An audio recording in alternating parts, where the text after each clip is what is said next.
Caros amigos, mais uma vez vamos levar o nosso tema em frente, que todos nós necessitamos, todos. E às vezes a gente não tem condições, né, no dia a dia, nas nossas tarefas, nas nossas dificuldades, né? Eu sei da correria, né? É a avó, é a mãe, é aquela outra que está correndo com os filhos na creche, um marido que está desempregado ou então está doente, uma dificuldade enorme, gente. Então, nós estávamos falando sobre o divórcio, sobre os nossos compromissos com os nossos companheiros ou companheiros com o seu compromisso. E dessa vez, então, nós vamos começar. Não separeis o que Deus uniu. O Evangelho está escrito. Indissolubilidade do casamento. Então vamos falar uma passagem de Jesus quando ele estava sempre pregando no seu dia a dia. Os fariseus também vieram a Jesus para tentá-lo e lhe disseram: é permitido um homem repudiar sua mulher por qualquer motivo? Ele lhe respondeu: não lestes que aquele que criou o homem desde o início criou o macho e a fêmea? E disse: por esta razão, o homem deixará seu pai e sua mãe, e se unirá à sua mulher, e farão os dois uma só carne. Assim, eles não serão mais dois, e sim uma só.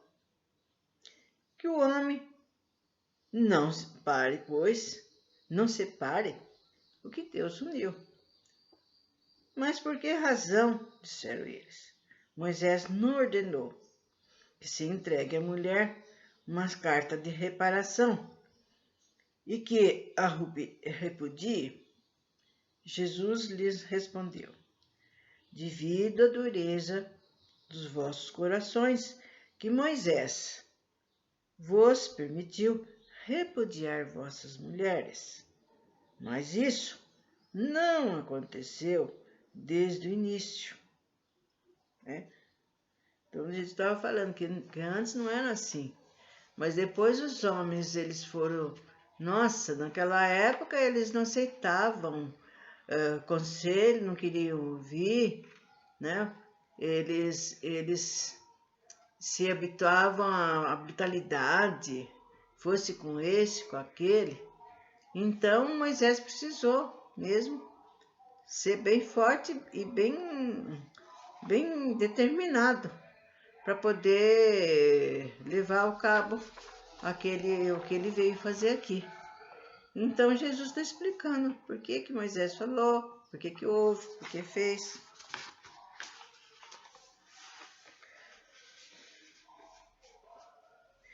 Eu também vos declaro, disse Jesus, que todo aquele que repudiar sua mulher, se não for por causa de adultério, e se casar com outra, comete adultério. E que aquele que se casar com aquela que um outro repudiou, também comete adultério. Nada é imutável, a não ser o que vem de Deus. Toda obra que é dos homens está sujeita a mudanças.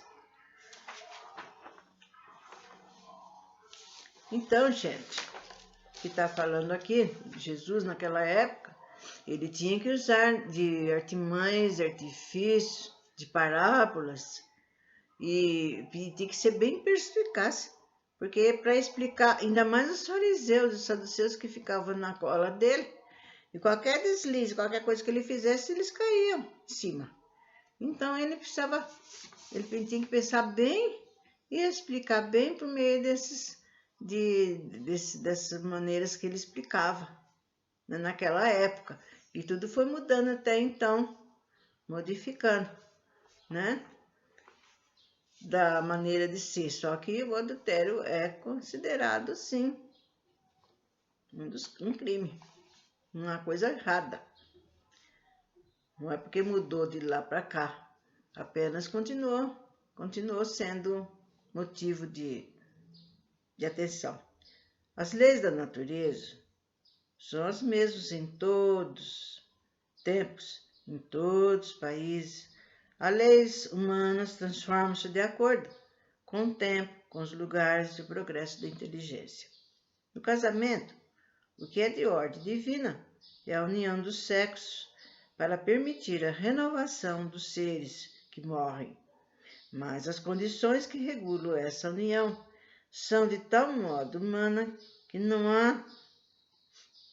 há em todo o mundo, até mesmo na cristandade, 2 países em que eles sejam rigorosamente a mesma, e nem há um sequer em que essas condições não tenham sofrido mudanças impostas pelo tempo.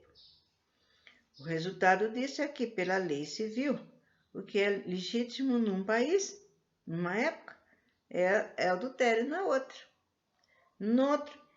Em outro tempo, isto, em razão de ter a lei civil por objetivo, em outro tempo, os interesses variam conforme os costumes. Então, está falando que, por exemplo, que aqui no Brasil, no nosso país, né, tem o casamento religioso, o casamento, geralmente eles gostam de firmar mais por causa da descendência, das heranças, coisa toda, né? E tem a lei civil, mas tem países que não tem essas leis. Tem países que só o casamento lá na religião deles já tá bom. Tem outros que é válido civil. E muda de lugares, de países, de culturas, né? E assim por diante. Que não é uma coisa rígida em todos os lugares, o relacionamento. Mas na união dos sexos, a par das leis divinas material, comum a todos os seres, existe uma outra lei divina, imutável, como todas as leis de Deus, exclusivamente moral. Deus quis que os seres se unissem não só pelos laços da carne, mas também pelos laços da alma, a fim de que a atenção mútua dos esposos se transmitisse aos filhos e fosse 2, ao invés de 1, a amá-lo, a cuidar deles e fazê-los progredir. Nas condições normais do casamento, a lei do amor foi sempre levada em conta, de maneira nenhuma. O que se leva em conta não é a afeição de 2 seres que se atraem mutuamente, eis porque a maioria das vezes esse sentimento é rompido. O que se procura não é a satisfação do coração, sim o orgulho, a vaidade, a ambição, em resumo, a satisfação de todos os interesses materiais. Se tudo corre bem, segundo os seus interesses, diz que o casamento é conveniente. E quando o bolso está bem cheio, diz que os esposos estão bem e que por isso deve ser bem feliz. Contudo, nem a lei civil, nem tampouco os compromissos que ela determina podem suprir a lei do amor, se essa lei não presidir a união. Disso resultará que muitas vezes o que uniu a força se separa por si mesmo e que o juramento que se pronuncia aos pés do altar se torna uma falsidade. É dito como se uma forma banal e que surgem nessas uniões, né? E com isso surgem essas uniões infelizes, né? Nossa, faz aquele juramento até a morte, até não sei quando, né? Daí um mês está aquela brigaiada, aqueles não só por atos, como por ações. E assim foi. E onde que estava aquilo que eles juraram?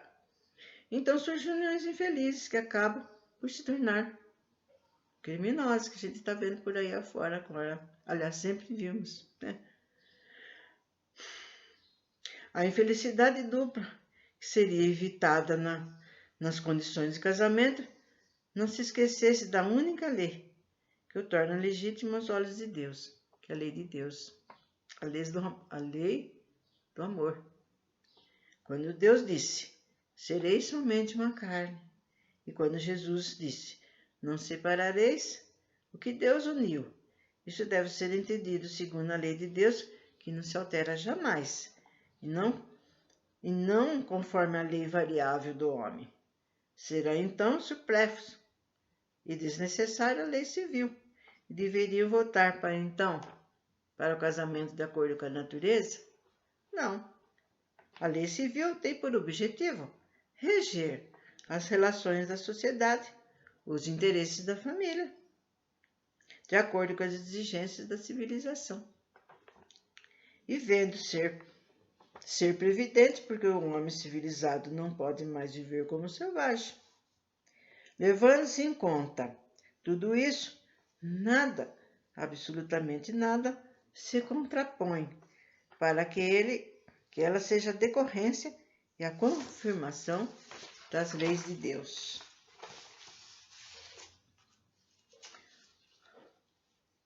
Os obstáculos ao cumprimento das leis divinas decorrem dos preconceitos humanos e não da lei civil. Esses preconceitos, ainda que muito ativos, já perderam sua força junto aos povos esclarecidos. Eles desapareceram totalmente com o progresso moral que abrirá definitivamente os olhos do homem para os males incontáveis, as faltas e até mesmo os crimes que resultam dessas uniões contraídas visando apenas o interesse material. E um dia perguntará se é mais humano, mais caridoso, mais moral unir-se uns aos outros. Esses seres que se detestam, que se odeiam, que não se dão bem de jeito nenhum. Ainda se a perspectiva de uma aliança indissolúvel não aumenta o número das uniões negativas, né? Então, mas acontece, gente, que muitos casais, eles, devido às suas encarnações passadas, eles têm dívida um com o outro. Então, eles têm que se aturar.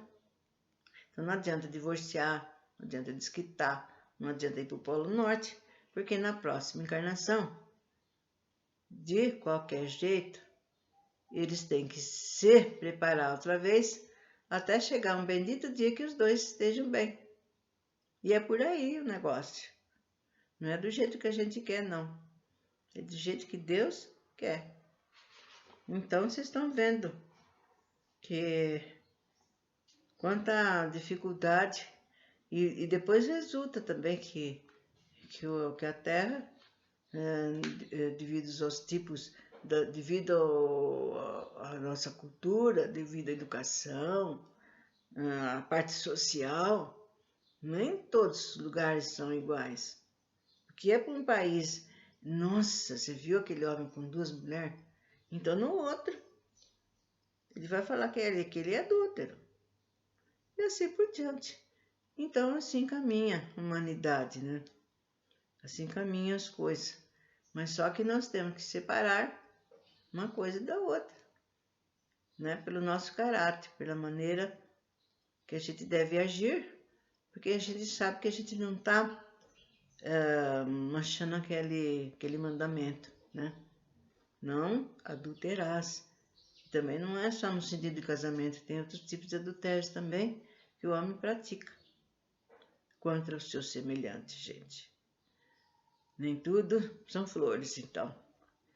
Bom, e como tal, gente, a gente vê que de muitas uniões aí que existem, né, desde quando que a gente era jovem, muito tempo atrás, a gente via esses casais, nossa, não era um nem dois, muitos casais que a gente viu tentando se reabilitar, tentando se levantar, e era briga, eram os filhos que eram arrolados naquilo, né?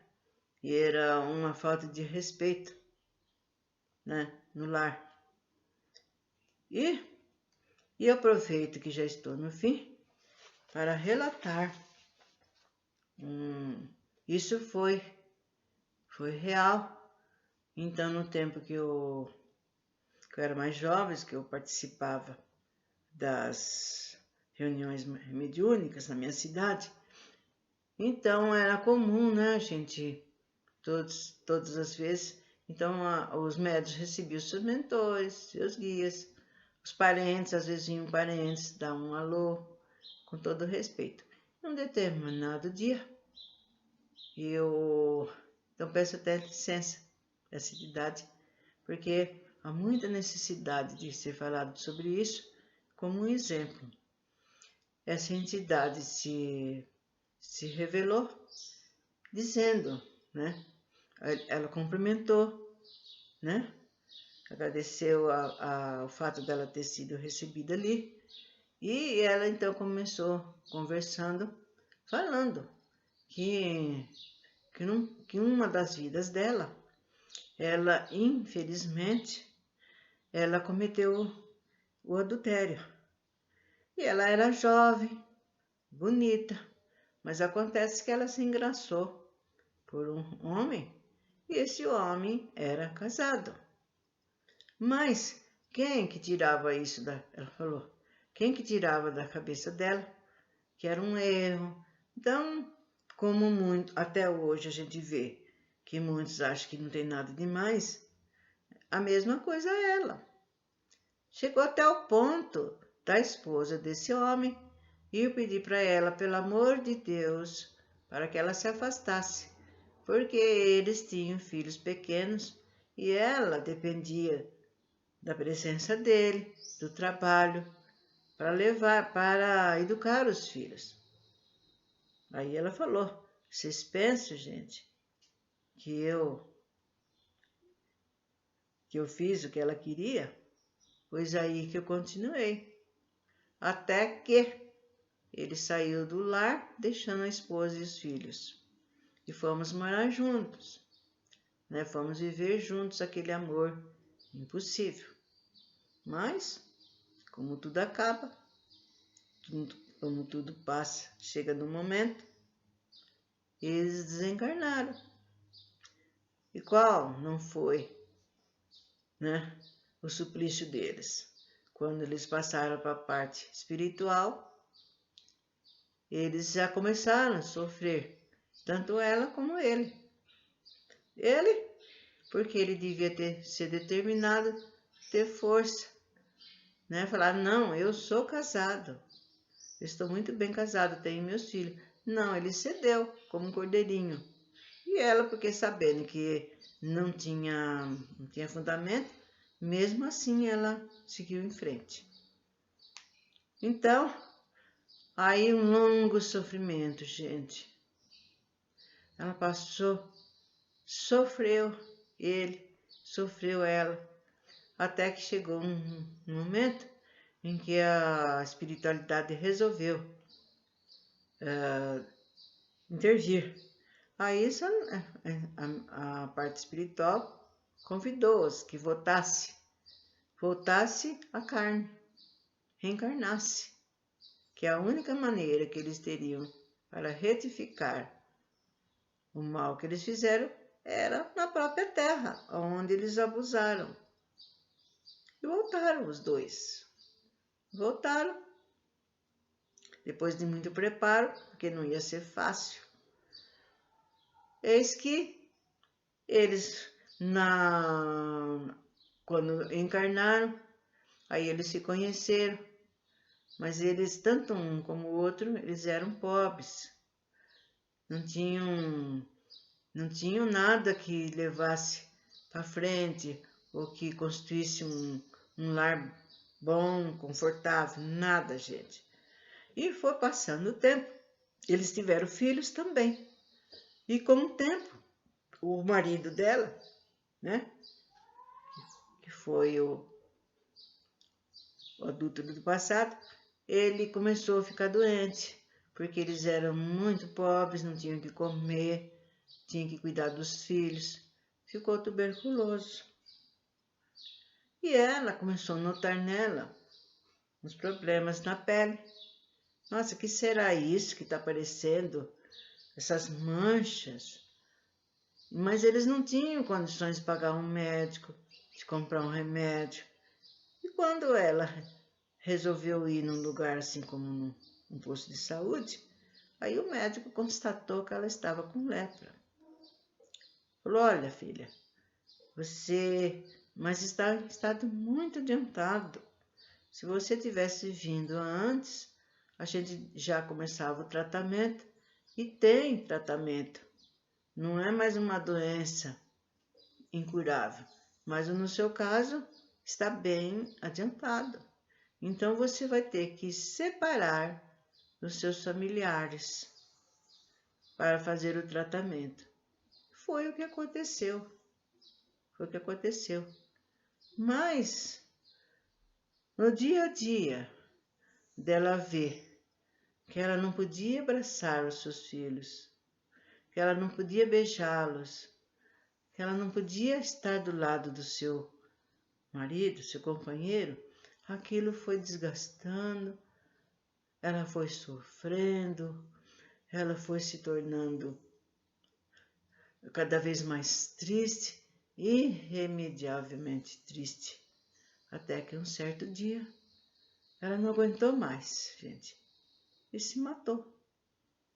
Foi até numa cidade aqui do estado de São Paulo, que tinha um rio volumoso, e ela pulou da ponte e se enforcou. E então, vocês vejam bem, além dela estar pagando um erro do passado, ela aumentou mais ainda a sua dor, que foi o suicídio. Depois ela disse que ela passou pela punição, pelo que ela tinha que passar.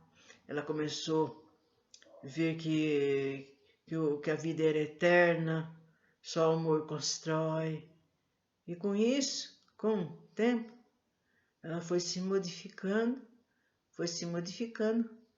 até que ela depois, ela passou um espírito bem evoluído, gente. Então ela dava seu depoimento. Às vezes ela dizia coisas, pensamentos lindos, sempre baseado no espiritismo. Então que fica aqui e vejam bem o que acontece.